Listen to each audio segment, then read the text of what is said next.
ನಾಳೆ ಸಾಗರದಲ್ಲಿ ಒಂದು ವಿಶೇಷವಾದ ಒಂದು ಸನ್ಮಾನ ಕಾರ್ಯಕ್ರಮ ಇದೆ.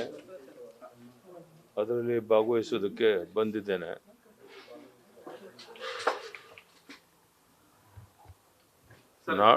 ನಾಡಿದ್ದು ಡೆಲ್ಲಿನಲ್ಲಿ ಮೀಟಿಂಗ್ ಇದೆ, ನಾನು ಹೋಗ್ತಾ ಇದ್ದೇನೆ.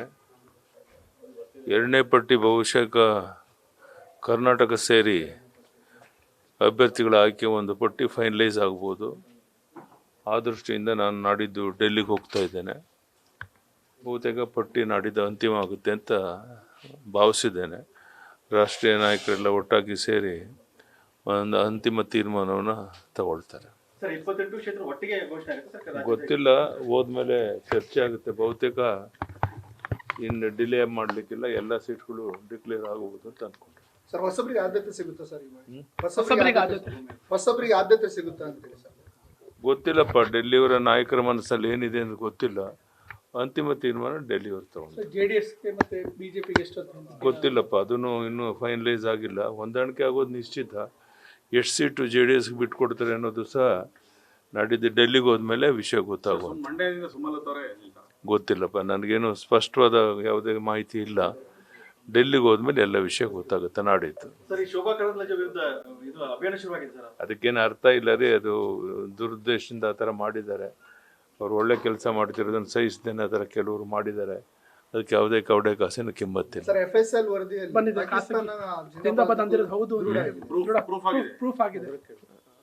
ಅಲ್ಲ, ಆ ಥರ ಒಂದು ನಮಗೆ ಸಿಕ್ಕಿರೋ ಮಾಹಿತಿ ಪ್ರಕಾರ ಹೇಳಿದ್ದೇವೆ.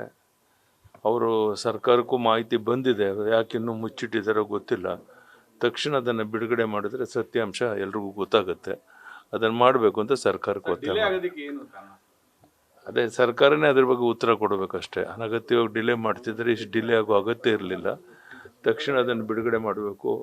ಏನು ರಿಪೋರ್ಟ್ ಇದೆ ಅದನ್ನು, ವಾಸ್ತವಿಕ ಸಂಗತಿ ರಾಜ್ಯದ ಜನತೆಗೆ, ದೇಶ ಜನತೆಗೆ ಗೊತ್ತಾಗಬೇಕು ಅನ್ನೋ ಒತ್ತಾಯವನ್ನು ಮಾಡ್ತಾರೆ. ಎಲ್ಲ ವಿನಾಕಾರಣ ಡಿಲೇ ಮಾಡ್ತಾ ಇದ್ದಾರೆ. ತಕ್ಷಣ ಅದೆಲ್ಲವನ್ನು ಮಾಡೋದ್ರಿಂದ ಕ್ರಮ ತಗೊಳ್ಳೋಕೆ ಅನುಕೂಲ ಆಗುತ್ತೆ. ಡಿಲೇ ಮಾಡೋದ್ರಲ್ಲಿ ಏನು ಅರ್ಥ ಇಲ್ಲ.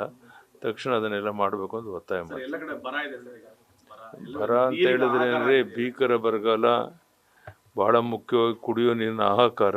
ಬೆಂಗಳೂರಿನಲ್ಲೂ ಸಹ ನೀವು ನೋಡ್ತಾ ಇದ್ದೀರಿ ಯಾವ ಪರಿಸ್ಥಿತಿ ಇದೆ ಅಂತ. ಬಹುಶಃ ನಮ್ಮ ರಾಜ್ಯದ ಇತಿಹಾಸದಲ್ಲಿ ಮೊದಲ ಬಾರಿಗೆ 1 ಲೀಟರ್ ನೀರನ್ನು ಕೊಂಡ್ಕೊಂಡು ಸ್ಥಿತಿ ಬಂದಿದೆ.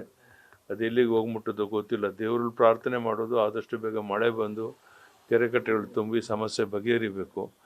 ತಕ್ಷಣ ಕುಡಿಯೋ ನೀರಿನ ಹಾಹಾಕಾರವನ್ನು ತಪ್ಪಿಸೋದಕ್ಕೆ ಸರ್ಕಾರ ಕ್ರಮವನ್ನು ತಗೊಳ್ಬೇಕು ಅನ್ನೋ ಒತ್ತಾಯವನ್ನು ಮಾಡ್ತೇನೆ.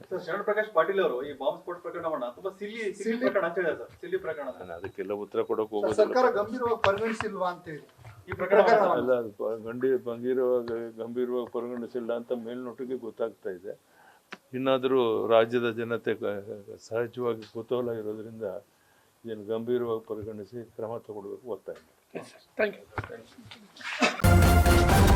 ನ್ಯೂಸ್ ಫಸ್ಟ್, ನಿರ್ಭೀತಿಯಿಂದ ನಿಮ್ಮ ಪರವಾಗಿ.